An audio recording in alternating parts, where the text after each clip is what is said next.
Hello, everybody. You can see I'm working, getting a lot more done. I did a lot more around the eyes over this last week. So the face is really coming into play now. I can really see where I need to do more push and pull.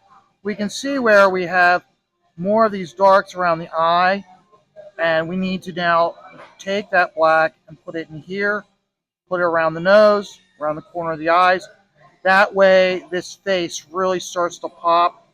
We can also see where I've darkened around here. So I need to still put more darks in the neck to bring the head forward. And you can see where, okay, this isn't kind of important. We've got all of this line work in here where I'm putting in the hairs. But then when we go over here, we can see where it starts to get a little jagged. So we already know that we've got the light source coming from this side in. Okay, so we can get away with doing this without doing every single hair.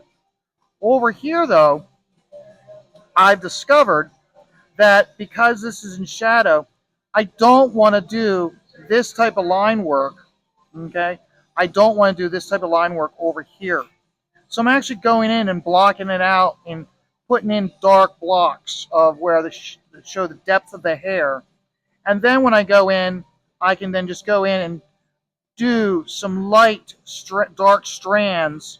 I don't have to do all the strands, and you still get that sense of this being hair. But then we can see down here where, again, I've darkened this up a lot, and I can also now see where I really need to get more darks in here so that this hair strand and these hair strands will pop forward. So, like I said, we've got a lot of darks going on here. You can, if you look at the past videos, you can see where this is really starting to be pushed back and there's not so much push pull. Okay, a perfect example is like down in here and then in this area here. So I know I need to take this light here and I need to take this like this tone and pull it more up to almost to here. Same thing goes over here. See how this white, it's almost like it's glaring. I need to take this tone, pull it up more, so that way it is more blended. So for guys, for this video, I'm going to start off here, and that way we can start here, and then from there, we'll work up, either up in here, or what I might do is go all the way up to the top and start working on that area. But we'll see how it goes. So, last night, yes, I was on John's Long Box for his Friday night show, Clobbering Time. The reason why I was on his show was because I came here and I show up and I've got my stuff underneath my arm and I show the doorman my ID. He scans it. I turn and I can already tell from across the bar that there's like 4 or 5 people sitting at my table. And I'm like, shit. Okay. So I turn to the doorman and I go, I'm putting my stuff back in the car. And he's like, yep. So I put my stuff in the car. I come inside, get my soda. And I'm walking around the bar and I get over to my booth here. And first of all, it's kind of crowded. I get to my booth and not only is there like 4 people sitting at my table, there's also like 2 to 3 people standing in front of the table, and there's like 2 people sitting at the table next to my table. So I'm like, oh shit. I'm like, well, I go back to the bar, I say hi, sit down next to one of my buddies, and we're kind of chatting. And he goes to me, you think you're getting anything done tonight? And I'm like, I don't think so. I said, I think those people are in for the long haul. And he goes, yeah. And he goes, it's a shame. They showed up like 15 minutes before you. I was like, son of a bitch. So I was like, ah, damn it. So I was like, okay. So after about 45 minutes of sitting, waiting, watching them, not by trying my best not to look like I'm glaring at them, I finally threw in the towel. Came home and I was just working on the other piece that's in the pencil stages. I was working on that one when John hollered at me to hop on his stream. So that's why I was on with Marcus and Monument Comics. Had a good time, but at the same time, the entire time I'm there, I'm like talking to him. I'm like, I really need to be at the bar working, but I can't. So made the best of a bad situation, even though and being on John's show is not a bad situation. It's just the situation of not being able to do any work here. So, but and this week I'm going to be covering days 12 through 18 of my signed comics. Anybody who follows me on Twitter, you will see that I've been posting signed comics on my page starting January 1st. So we're at the 12th day through the 18th day. So the first book, the 12th day, was George Perez rough cut of Avengers 1. That was what it was after the first issue of Avengers from Heroes Reborn was such a big hit. They released issue 1 as a rough cut with just showing George's pencils. And it was really nice because what you see is the first half of the book is every single page of that issue George penciled.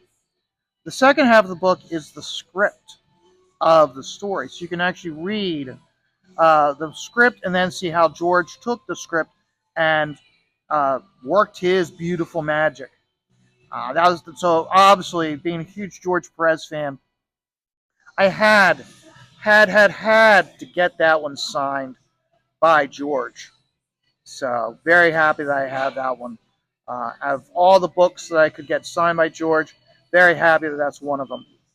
Even though it's one of those words, it's a signed book. You can damage it. I still look through it a lot because I love the artwork on it and just seeing how and you get it's like you can actually see where he puts in his so much grid work for that and how he fits the characters into the grids. So, which it gives you, because remember, George didn't do videos showing how he did his work and worked his magic. So, it's a great book to have. And so, the next day was day 13, Archer and Armstrong slash Eternal Warrior number 8. This is an issue that was Valiant Comics did it. Remember, Archer and Armstrong debuted in the Unity crossover event in Valiant Comics, and then was its own book. And this is the issue that uh, lets you know that the Eternal Warrior and Armstrong are brothers, and that they're eternal brothers, and that they had a third brother, the Time Walker. And so, seeing that story, which is basically a remake of Andrew Dumas's, or Arthur Dumas, the Three Musketeers. Enjoyed it very much. So that's the reason why I had Bob Weeks sign it. Uh, it was just I liked the story of how they just did their own take on the Three Musketeers. So very nice book. I am glad I have it. And I'll tell you something. It really they took parts from the Disney Three Musketeers. They took aspects from or parts from Andrew Dumas's or I should say, the Man in the Iron Mask.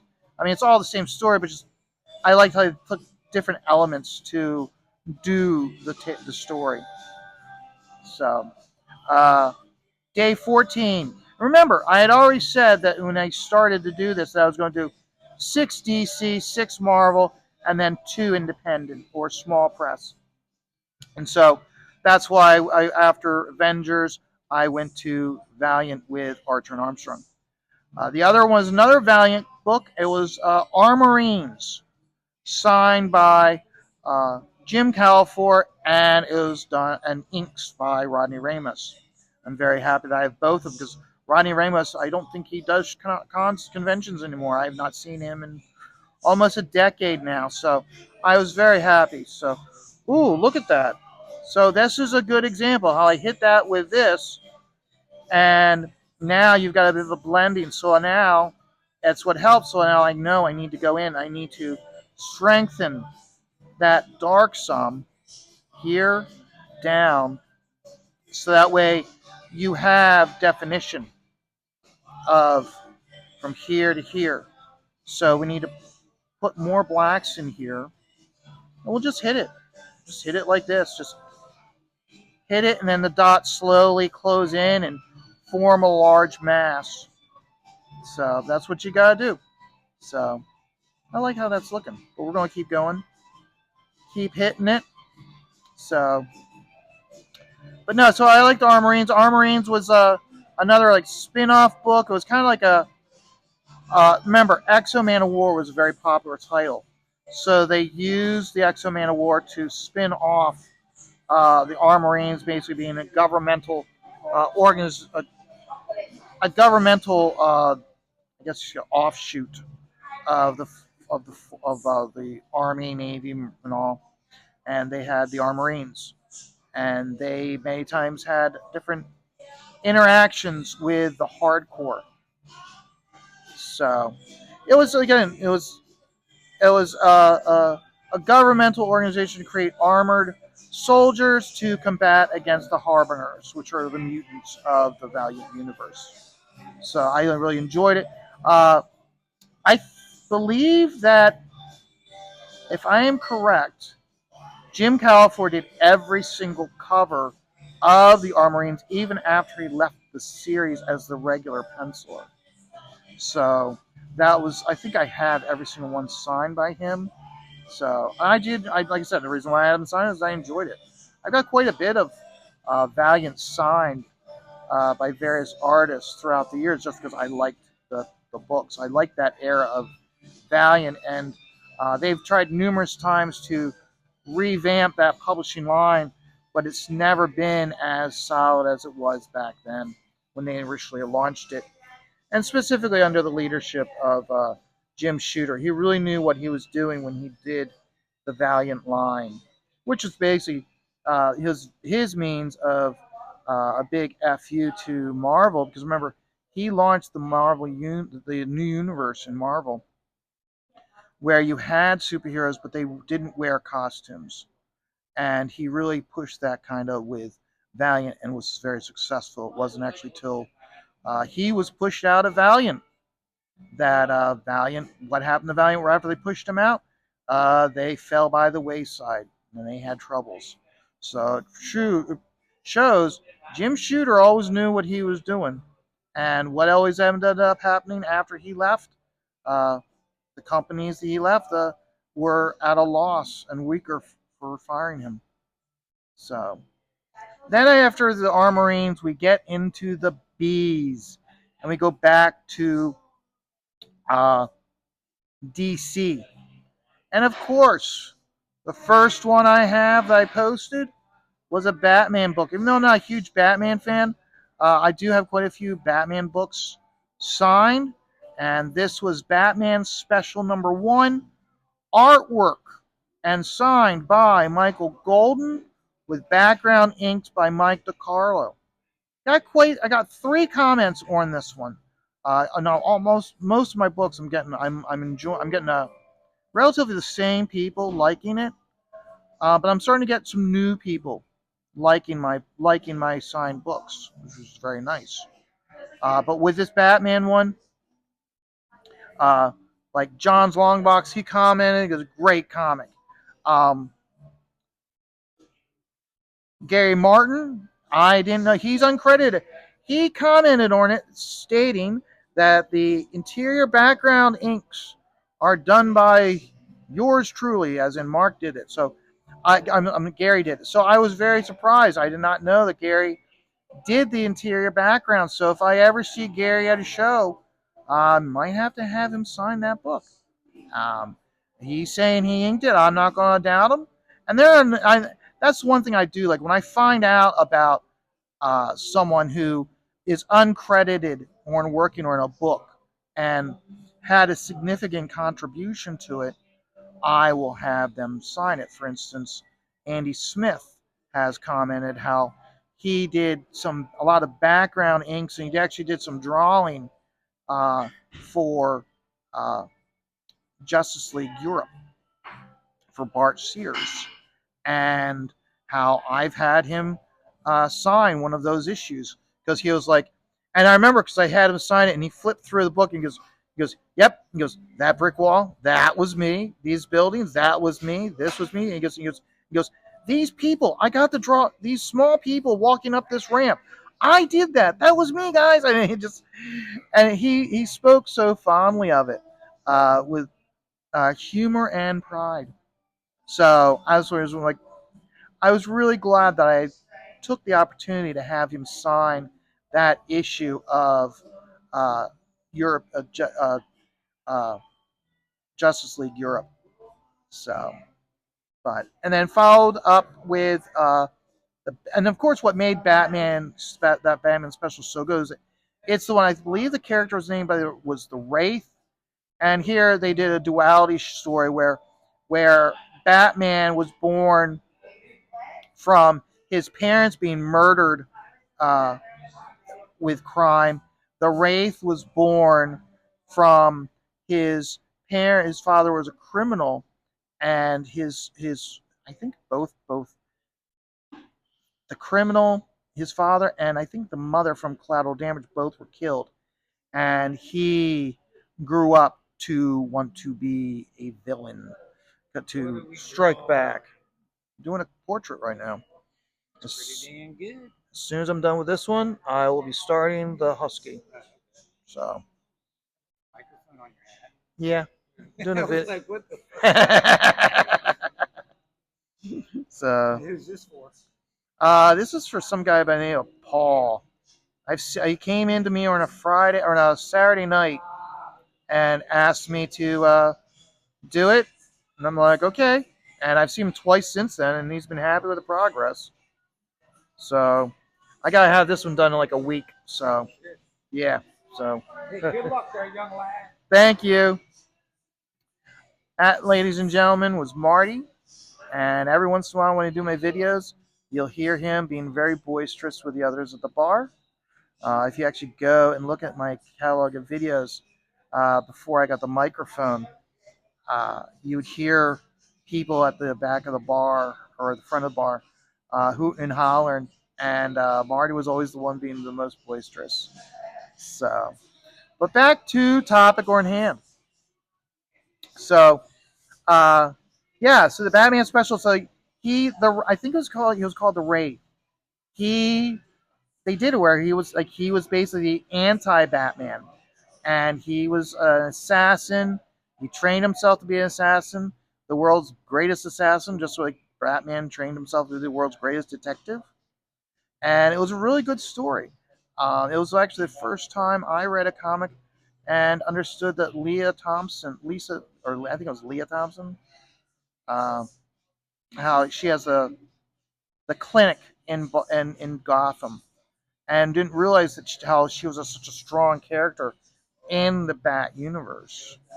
So she showed up numerous times. In fact, she was part of the spoiler arc where she uh, got pregnant, got rid of the baby, and then Lisa helped her fake her death. So I think I'm getting their name wrong, but you know who I'm talking about. So followed that up with Day 16 was Batman 66. This was Batman 66, the Lost episode. It had Jose Luis Garcia Lopez did the pencils. Joe Prado did the inks. And this is a great issue. This is one of those issues that and even Phil Diaz, he commented about how great episode this issue was. For me, this was one of those issues where I've looked at the book many times. I say look at because I'll start to read it, but then I get lost in the artwork. And what really is cool about this issue is it was an actual script that never got made. So Len Wein took the script, had it redone and retooled for doing it as a comic book. Jose did his stellar, beautiful pencils as always. They had always wanted to do Two Face in the Batman 66 TV show, but it was canceled before they got a chance to. And that's what this story was. Now, the inks were then done by Joe Prado. Oh my God. Joe Prado put so much love and attention into inking Jose. And this is one of those stories where I go to read it and I get so lost in the artwork. And what makes it even better is they did the book in kind of like prestige format. So the first part of the book is the whole story with full pencils, inks, colors, letters. Second half of the book is just Jose's pencils with Joe Prado's inks. And it is extraordinary. It is beautiful. This is one of those books. Uh, if you have to find it on eBay or have your local comic book find it and order, try to find it, or go to a show and go to different dealers and ask if they have it. It's a book worth buying and having because the artwork is so good, and especially when you look at it. And I actually, you know what? I think there's a section. I there's you can see George's pages or Jose's pages, and you can see how in the background Jose just does these little, the standard drawing of a person. You have the head, and you got just a little upside down U for the body, and how Joe Prado. This is before digital inking. Joe Prado went in with his microns and drew them in and turned every single one of those little symbols of a person in the background crowd into actual drawing, actual facial expressions on them. It's extraordinary how much work Joe puts into this. You really can admire the.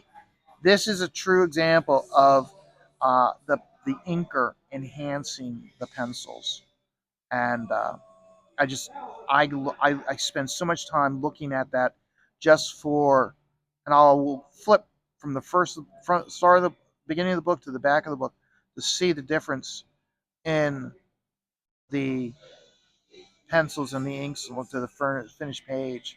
It's just again I'm almost at a loss for words. The artwork is so strong. So, but yeah, that's the reason why I had. It's like one of those deals where it's like you gotta include this book. You're at a loss if you're not including this. If I'm not including this book in the books that I'm sharing as my signed collection. And after that, we had Hidden Gems, uh, story or written by, or actually I guess script by. Again, you had Ron Mars did the scripting. I think Len Wein did the idea or the plot.